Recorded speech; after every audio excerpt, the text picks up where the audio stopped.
This is 99 Novels, a podcast by the International Anthony Burgess Foundation.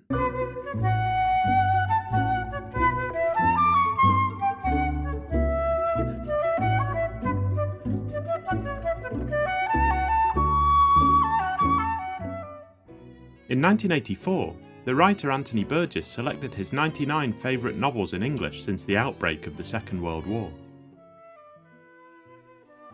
Never short of an opinion about books, Burgess's list is typically idiosyncratic and invites closer attention, so we've invited some of the leading scholars, critics and writers to tell us more about each of the 99 novels. So read along with us as we explore a reading list created by one of the most original literary voices of the 20th century.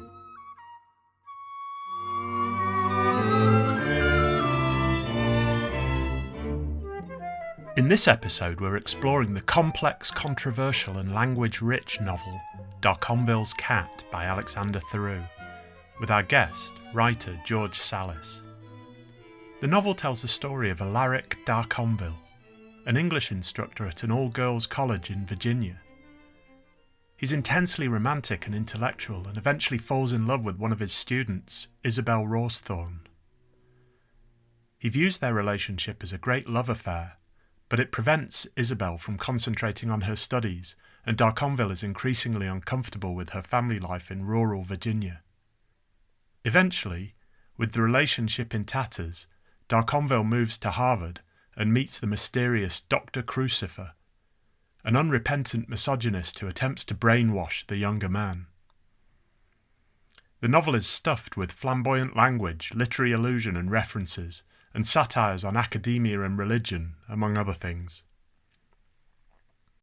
Alexander Theroux was born in Massachusetts in 1939 and is the author of 4 novels, 4 collections of poetry, 3 collections of short stories and several works of non-fiction. His most recent publication is the collection of poetry Godfather Drosselmeyer's Tears and Other Poems. George Salis is a novelist, literary critic and editor. His novel Sea Above, Sun Below was praised by Alexander Theroux as having electricity on every page.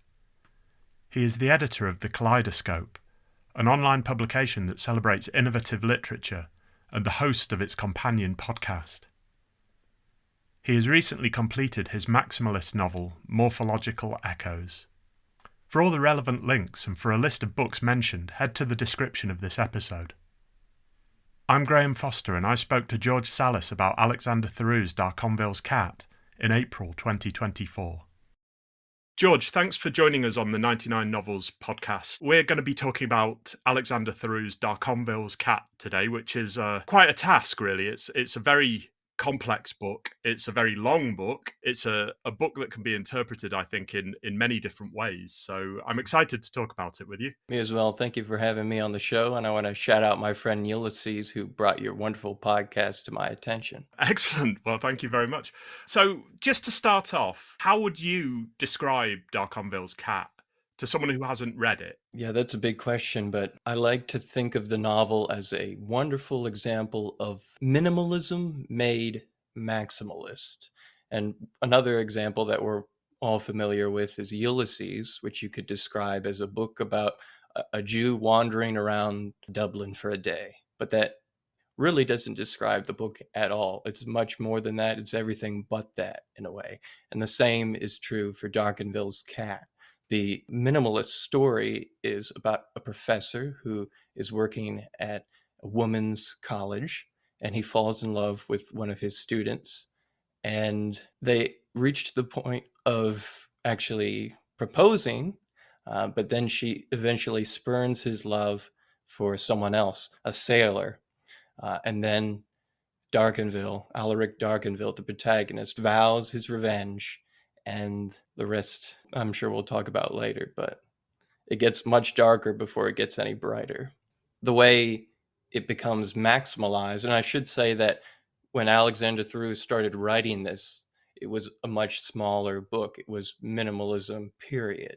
But then he continually worked on it for about 10 years, and that's when it exploded, and then he filled it with grand lists, an essay on ears, a sermon, parodies, poems, fables, student essays and evil invocation and many other things besides. Yeah, it's a book of many different sort of media in a way. The story is told through sort of different documents a lot of the time, and the narrative changes style depending on what it's talking about, I guess.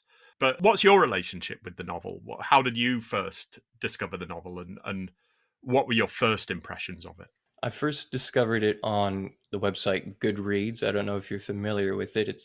It's kind of reached its end as a website, but I got in right before the end, and when there was a community of people who shone a light on buried books. And one of those books that everyone was whispering about was, of course, Darconville's Cat. And I was completely unfamiliar with it. I was unfamiliar with this, basically a secret canon, as it were. And this is one of the grand pieces of that underground literary canon. But I was expecting something a little more lascivious, sort of like Lolita. But as it turns out, this book is much more sincere with how the relationship is depicted. Of course, the woman in question is of legal age, but the colloquial term is barely legal, and there is some moral gray area as far as the relationship, because Darconville is in a position of power as a teacher, and so there's the issue of him pursuing a student. But it does differ greatly with Lolita because he is romantically in love with the woman whose name is Isabel Rossthorn.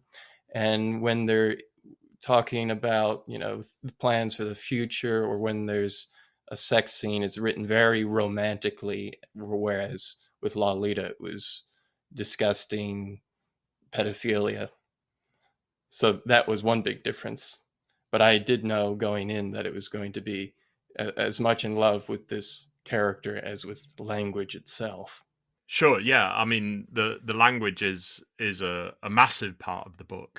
Just sort of going back to the rarity of this book, because I think a lot of our listeners probably haven't come across this book before, or maybe they've heard about it and not read it. It was published in one print run, and I think it got a paperback, didn't it? It had two print runs, the first edition, but I think the first print run was quite limited, and there's this Tristram Shandy mourning page, the death page, that's supposed to be all black. In the first printing, you have a first printing when it looks like a checkerboard or a chessboard. And that was something that Alexander Theroux wanted corrected in the second printing of the first edition. And then that one is completely black. And then that came out in 1981. And if you fast forward to 97 or sometime in the late 90s, they came out with a fat paperback that has some corrections. But other than that, it's been out of print for decades. And I think that's a huge mark of shame on the face of literature, if you ask me. It's hard to get hold of now. I mean, secondhand copies are sort of going for quite a lot on sort of the secondhand book sites and stuff. Yes. But we should say to the listeners that it is possible to find a copy of it if you know where to look. A digital copy. Yeah, that's all I'm saying about that. But the book itself, it's got this sort of cult status as something that people seek out, and something that people work to try and find and to try and discover. Why do you think it has that reputation? What do you think it is about the book that it can't just be the sort of difficulty of finding it? What is it about the actual content of the book that makes people want to search it out? Well, difficulty is certainly a factor because in the buried book club that I was a part of, we worshipped at the altar of Pynchon and Gaddis and authors who are known for their difficulty. But the key here is that the difficulty should pay off and then end up with a much more rewarding reading experience than if you were reading something that was written safely and simply. But there's also the mystique and the thrill of the hunt, finding books that people can't really find. I think that's definitely part of the allure. And, Lolita is, of course, an extremely popular book. And I think anyone who enjoyed that would definitely enjoy Darconville's Cat. And I actually have dubbed a perversity trinity that includes Lolita, Darconville's cat, and a third book that I found a couple of years or so later, Love in a Dead Language by Lee Siegel. And it's much easier to find than Darconville's cat, but they're all about people in a position of power and who are pursuing students, or in the case of Lolita, a child. Mentioning Lolita when it comes to Darconville's cat sort of fits, because Darconville's cat has many things in common with Lolita in terms of the way the story is told. Lolita is also a book that's in love with language. Yes. And Nabokov uses sort of character names to hint at plot and that sort of thing. I'm thinking of Claire Quilty being the French Quilty. So there are similarities between the book, and Burgess describes Darconville's cat as a word-drunk book. And it's clear Theroux has this mastery of language. Can you describe in more detail how he deploys the language in the novel, and why does it require such verbosity? I think of when Joyce said that if Dublin had been destroyed, they could use Ulysses to rebuild it. And as far as Darconville's cat, I think if the English language were destroyed, you could rebuild it using Darconville's cat, because Theroux in this book resurrects words that haven't been uttered or seen in centuries. That alone, I think, is reason enough to include words of that nature, to fight against the apocalypse of wordlessness, as it were. Art for art's sake is another phrase I can invoke. But going beyond that, there is other reasons for having such verbose vocabulary in Darconville's cat. In his essay, Theroux Metaphrastes, this is something Alexander Theroux wrote after being attacked for his first two books, for the complexity and the verbosity of his first two books. And he wrote that the glory that was the ancient hero, Odysseus, Achilles, Aeneas, Beowulf, even Hamlet and Milton, Satan, was in fact often bound up in the glory of his speech. His gift that way seemed to be the linchpin of that very heroism, the logical extension of his grandeur. And so it also highlights, even more so, the disparate mindset of Darconville, who is a very learned intellectual man, and his love interest, Isabel Rawsthorne, who is just a fairly simple country girl, as it were. She even accuses him, saying that he talks like a book, which is an actual quote from the real love interest that Rawsthorne is based on, because this is a highly autobiographical book that we can touch on later. I also appreciate the fact that while he does use many polysyllabic words such as gilescopical or calcadry or postlapsarian or malneurofrena, ignovomus, chantipler, rosodactylate, panmaronium, chrysopoetic, he also uses these very rare words that are monosyllabic, or not very long or a mouthful. And when he uses them, it's not just for a flourish or to show off, although it can be that. He also uses them with extreme precision. And as part of the Buried Book Club on Goodreads, there have been some Good Samaritans who worked on unofficial glossary defining the hundreds upon hundreds of words that you'll find in Darconville's cat. But even without that, I think the way he uses them with such precision, you can infer their meaning through the context. You mentioned that Darconville's cat can be viewed as an autobiographical novel, and Theroux doesn't really hide that within the text. Darconville is his family name is Theroux Darconville. So there's a big list of books in a library at one point, and Paul Theroux, his brother, appears in the list of books. Why do you think Theroux is being so open about the sort of autobiographical nature of the book? I'll start by saying I think he was having a go at his brother there when he mentions his novel, an early novel, Girls at Play, because they've had to say the least, a contentious relationship for decades, which is kind of understandable considering they're both in the business of words. Whereas one brother, Alex, is more interested in art for art's sake, while the other is a much more successful commercial publisher who maybe doesn't have as much artistic inclination in a sense.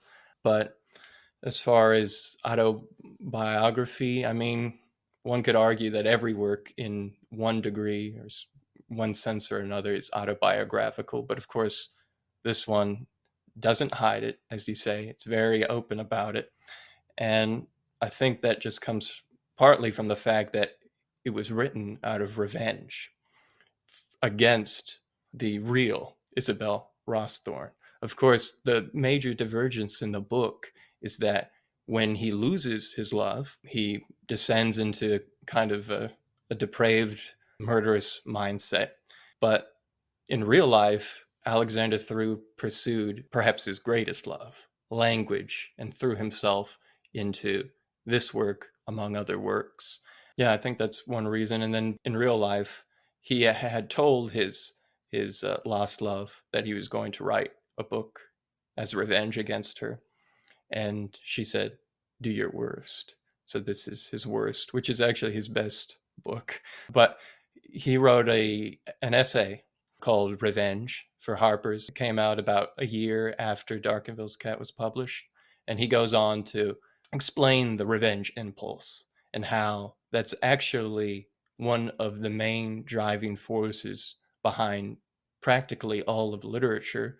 One grand example is, of course, Moby Dick and Ahab's revenge against the white whale. And Theroux goes on at length about how revenge can transmogrify us and can turn us into monsters even as we're trying to fight for our humanity by vindicating ourselves through revenge. Categorizing it as a revenge novel, regardless of the sort of reality behind it, is interesting because when you read the book, you notice almost immediately that the book is largely about misogyny. There's a sort of performative misogyny to the book, which I think is the point, in a way, of the book. And the villain of the piece, there's this sort of elderly professor, eunuch professor called Dr. Crucifer. He's an unrepentant, dangerous misogynist who ends up brainwashing Darconville against Isabel. For me, it was quite interesting to see this as a story of a man that kind of already had some misogynistic impulses. So Darconville, who is in the first half of the book the romantic hero, I don't think he's the perfect romantic hero, and deliberately so. Do you think that's a correct reading of Darconville's character? Is that why he's so susceptible to Dr. Crucifer's sort of brainwashing?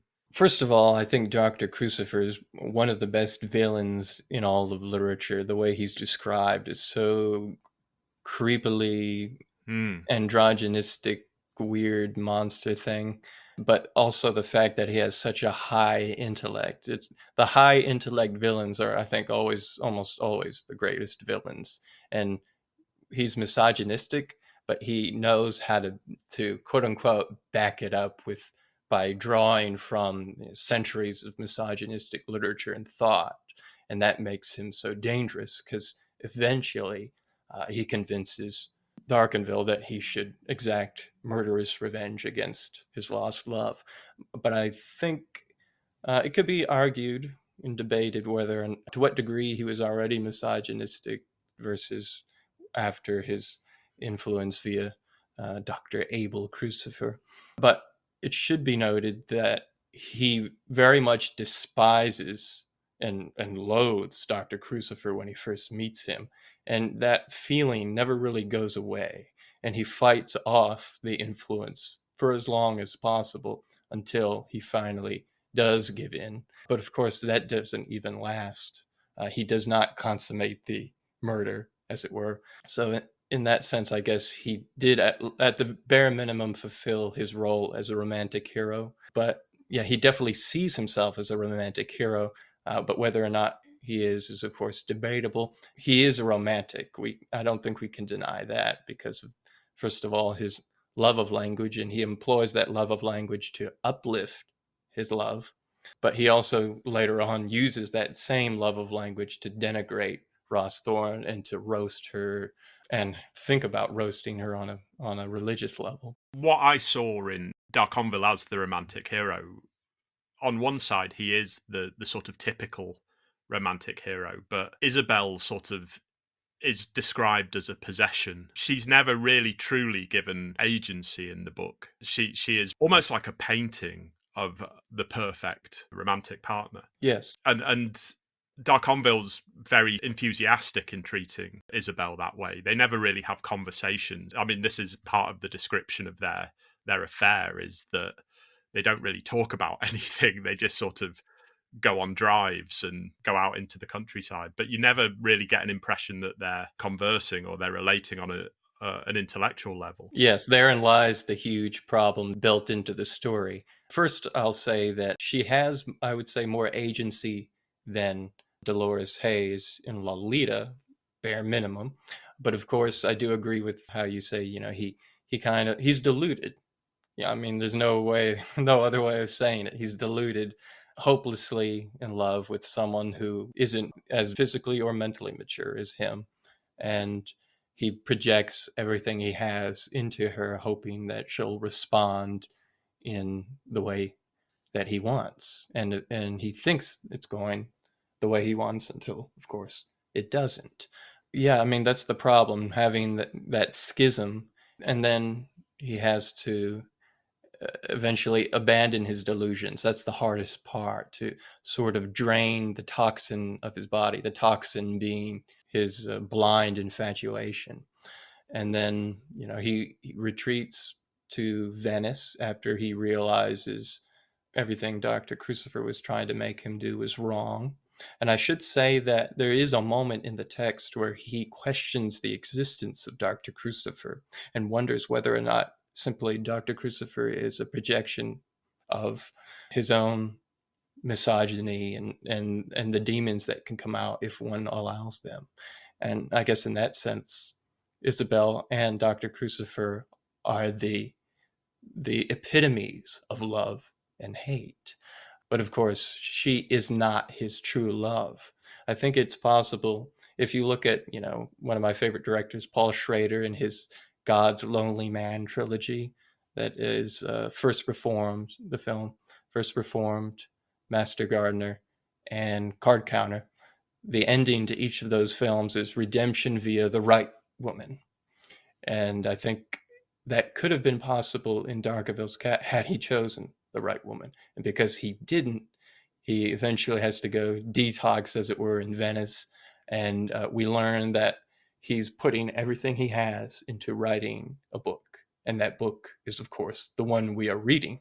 So having that autobiographical layering adds a metafictional element to the whole thing. I mean, we should say also that the manuscript, he gives it to his doctor as a form of payment. So the manuscript you're reading, is it Darconville's words, or has the doctor played his hand in it as well? Because there are a lot of contradictions in the narrative. The narrator of the novel is very particular and very strong voice, but it represents different opinions on different situations. And it's an angry voice, as we've mentioned. It rails against the ignorant. I mean, there's a passage about ignorance is bliss, and how the ignorant can't truly know their bliss because they're too ignorant. And it rails against women, it rails against academics, it rails against rural Americans. It just goes on and on and on. It's an angry narrator. And I was wondering, as I was reading it, who that narrator is, because it doesn't quite fit with Darconville,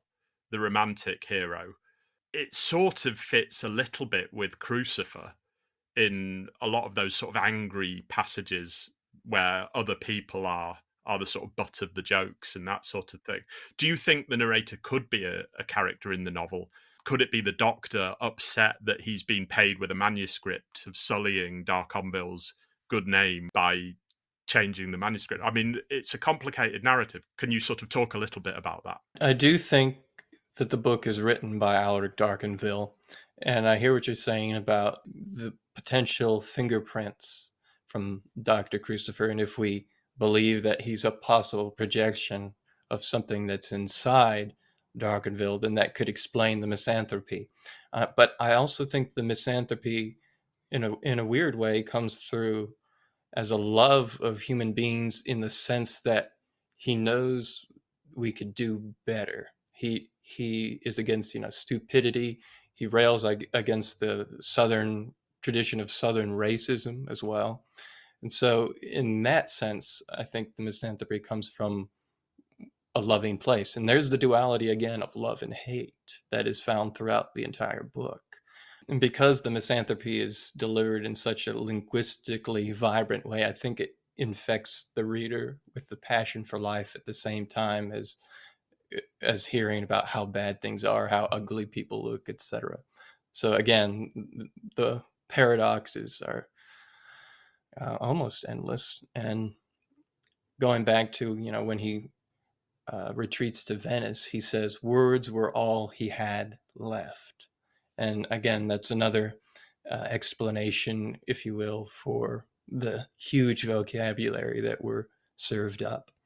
And even the last sentence ends with sorrow is the cause of immortal conceptions, the book itself being a kind of monument to the love, even though the love turned out to be unreal in a sense.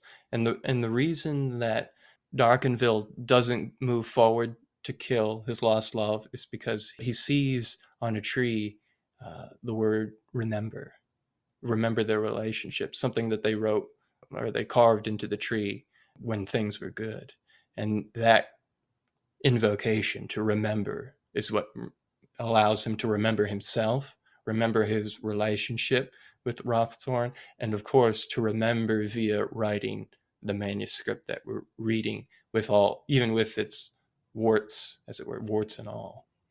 The way he uses names in the novel, they sort of point to how to interpret the characters. So there are names that are punning jokes. There's a character called Sistine Chapelle, and it creates an aura around the characters. But I wanted to go back to Dr. Crucifer, which I think is a sort of hint at how we can interpret this character. So it's a cross between Crucifier and Lucifer. So my question really is, a lot of these names are inspired by religion, but is this a religious novel, or is it a novel that's inspired by religious stories or religious teachings? Yes, yes, yes, and yes. Absolutely. At its core, there's religion, because the character Darkerville, I think he had an experience with being in a Trappist monastery, which echoes Theroux's experience being in a Trappist monastery. It didn't last too long, a few years or so. Yeah, I mean, even his first novel, Three Wogs, he dedicated to the Holy Ghost. But I think Theroux, as a person, is too intellectual to indulge in blind belief. And so, as a highly intellectual person, he has always struggled with the problem of evil and all those things that the apologists have to grapple with.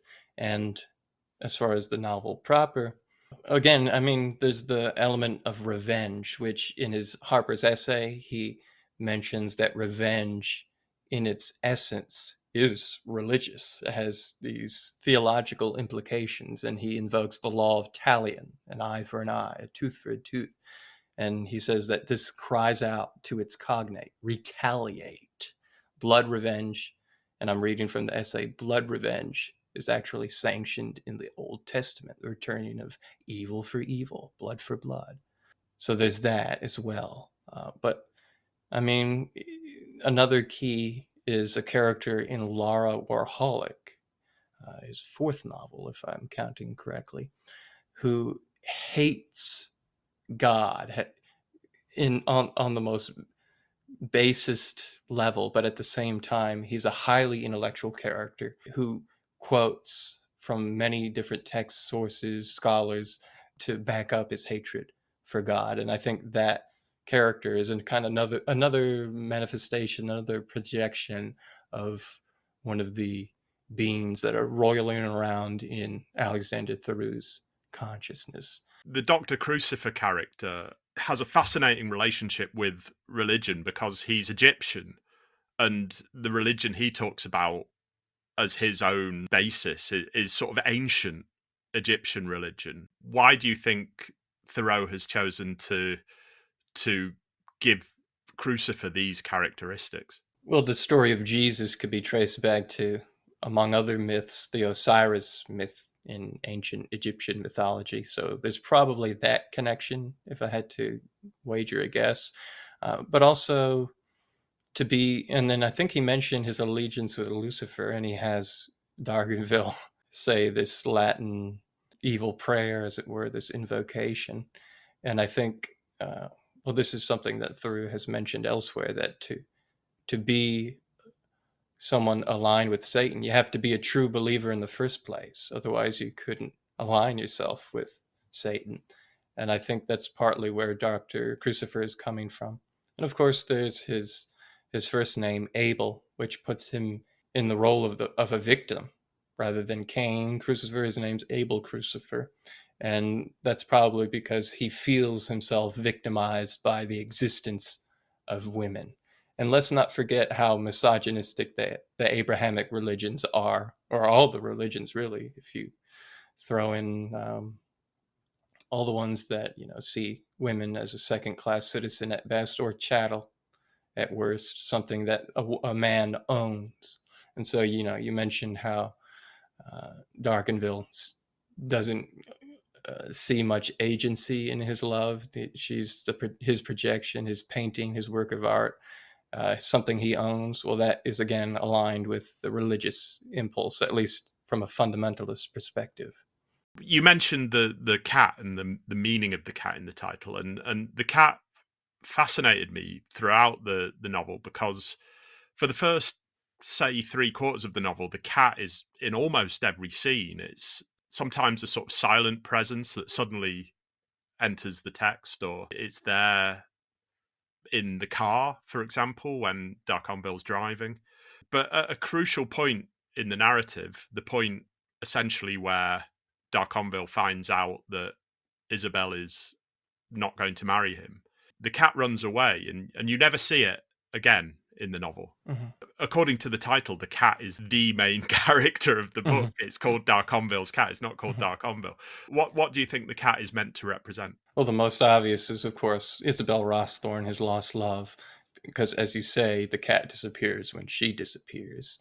And of course, now that I'm thinking about it, because you mentioned, ancient Egyptian religion, the cat is a huge revered symbol in that mythology.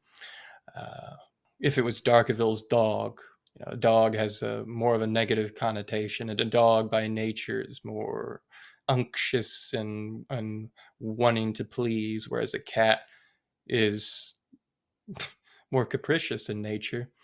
And when you feed a cat, it views itself as a god. When you feed a dog, it views the owner as a god. There's that difference. Also, near the end, when Darconville has finished writing his manuscript, he is in his deathbed in a delirium, and he sees something coming toward him. And all of a sudden, he believes that it's my cat, my cat. He calls out for it. Something does come. It's not his cat, it's death. But also, a huge thing that we shouldn't overlook is when Darconville was 6 years old, it says near the beginning of the book that he drew God, and God had the face of a cat. So again, there's these many layers where religion, saintlyhood, and everything just kind of mixed together in an estuary. Sure. And I think you can interpret the cat almost as Darconville's soul. Yes. It's present until he starts to succumb to Crucifer's teaching, and perhaps it returns to him on his deathbed. He sees the cat again. And then flies off to heaven. Well, maybe that's a bit of a cheerful ending for this book. Poetically, when I visited Alexander Theroux at his home in Cape Cod, the same home where he wrote Darconville's Cat in the 70s, he answered the door with a cat under his arm. So I thought that was a wonderful little detail. We've talked about why you think Darconville's cat is so revered today, but where do you think it sort of fits in with the continuum of 20th century American fiction specifically? It certainly fits in with the big American experimental novels, but where do you think it fits in that continuum, and what do you think Thoreau's influences were when he was writing it? Well, first off, it's revered by me and a few other people, but I think it's extremely wrongly neglected. And again, it's been out of print for almost 30 years, which is completely a shame. And I think at this point, Alexander Theroux is not allowing it to be printed as revenge against the reading public who simply cannot understand what he was trying to accomplish. And that might be partly because of the misogynistic elements in the book that people take literally or at face value without understanding. But as far as in general, I think Darconville's cat is almost an anachronism. I mean, again, it uses these centuries old words, and it has this gothic flavor while at the same time being set in a modern school for girls, etc. So in that sense, it belongs to the writers that Theroux reveres, Cervantes, and I mean, a modern example, at least modern for him, is Nabokov, who is someone that he really admired as a writer. And I mean, I write a column called Invisible Books, and Darconville's cat, I would say, remains invisible, and at best it has a cult reputation. I should say it was nominated for the National Book Award when it came out. Had it won the award, perhaps that would have spelled a different fate for it. But again, you have to remember that even Moby Dick was lost for some 50 years before it was rediscovered by someone and then finally gained its prominence in the literary canon. So it was also, I learned later on, adapted into a play by Bill Baker in 1992. But rather than being held at Broadway, it was at the Memphis State University. That's where they staged it for about a week or so. I would have loved to see it. But yeah, as far as influences on other writers and things of that nature, I was contacted by a writer, composer. He's a composer before he's a writer, who would make these piano compositions that acted as portraits for writers. And he made a piano portrait of Alexander Theroux, and he would also make, and his name's Gary Nolan, he would also make these accompaniments to Theroux's poems that were quite beautiful. So that's one author I actually know of who has been influenced by Theroux, aside from myself. Anytime I see a really rare word, I think I'm like Nabokov with his net catching the Lepidoptera. I want to preserve these words and not have them lost. So when I can, in the right context, because precision matters, I include them in my work. I just finished, after 10 years, my second novel, Morphological Echoes, and the section in Darconville's cat where he's hypothetically torturing his lost love in all these horrific and also cartoonish ways. I have a chapter in my book called Armchair Philosopher, and it's about an armchair philosopher who decides he's going to solve the mysteries of the universe from his armchair. But before he can do that, he has to mentally slay every thinker, philosopher from the modern day to the ancient era. And then I have a very long pages, several pages or more, list of ways in which he's slaying Socrates and Karl Popper and Carl Sagan, etc. So he's been an influence on me, and it's rare. As you get older, it's rare to find very concentrated influences, but Theroux and his Darconville's cat is certainly one of them. Yeah, I think the language as well that he uses and the precision of the language is a very Burgessian thing.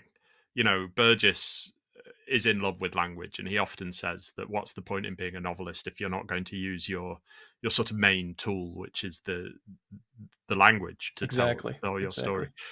So I can see very much why Burgess was taken with the novel and why he included it in his list of 99 novels. But to end with, we always ask this question. Burgess chose 99 novels. If you could add 100th to round out Burgess's list, what would it be and why? I didn't want to overthink this question when you sent it to me. So one of the first novels that popped into my mind was Plus by Joseph McElroy. He's in his 90s. He's a true inspiration because in his 90s, he's working on several novels at once, a libretto, a play, story collection, you name it. But Plus is a novel that he wrote in, I believe, the 70s. And I think Burgess, if he hadn't read it, I think he would have loved the way it uses language, because it's about a brain that has a sci-fi concept, a brain in a container in orbit around the Earth. And the way it's written is through free indirect discourse, written to sort of exemplify the burgeoning awareness of the brain into a fuller consciousness. And so the opening is so sparse. It reminded me of an even sparser version of DeLillo's sparsest works, Don DeLillo's Point Omega, for example. If you're aware of that, he trims language very much down to its essentials, but does it so in a very admirable and talented way, because minimalism has its place when done correctly. But anyway, so it's written in such a way as you are in the place of this brain experiencing experience for the first time. And he doesn't invent language like in A Clockwork Orange or invent new words per se, but he is inventing the sensations and the way that the brain is picking up on light hitting its surface, or it learns that there's plants that are growing in the container with it. It almost echoes, at least in spirit, James Joyce's Oxen of the Sun episode in Ulysses, that's supposed to reflect the evolution of language from its beginnings to its full-formed fetushood, as it were. But it's definitely something I would recommend, and that, if given the chance, would add as the 100th novel to the list. Great. Well, I'm sure Burgess would approve of that when you mentioned a lot of the touchstones, Ulysses being the main one, I guess. So that's a great choice. Thank you, George, for coming onto the podcast, talking about what is a very difficult book to talk about. I hope we have illuminated it at least and tantalized people that haven't read it. So thank you for joining us. Thank you, Graham. It's been a true pleasure.